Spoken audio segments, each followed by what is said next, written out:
On the other hand, Qatar's Prime Minister, Sheikh Mohammed bin Abdul Rahman Al Thani, said that Israel's attacks in Gaza this week send the signal that they are not interested in negotiating a ceasefire.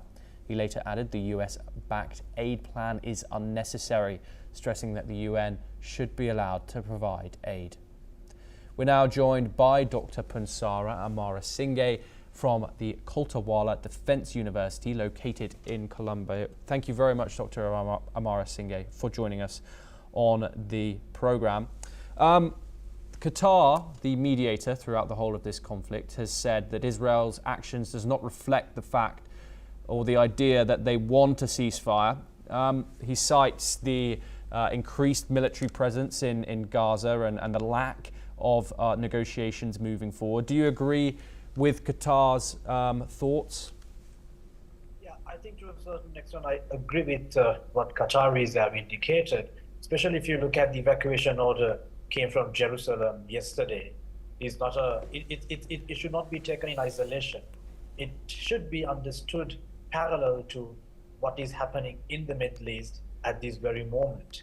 The Trump's visit to Middle East and his forging ties with the Gulf countries, in a stark contrast to the Israeli military expeditions in Gaza.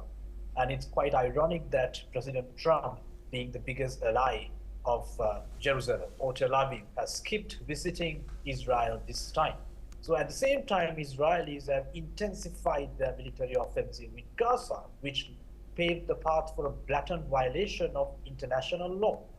And you can see nearly 2 million people's lives are at stake in this very moment in Gaza. And at the same time, you can clearly see that there is a kind of a antithetical position between Hamas and Israel, especially the Netanyahu's government is quite adamant in not putting a closure to the military offensive in Gaza until Hamas completely subdues themselves, which is highly unlikely. From the Hamas point of view,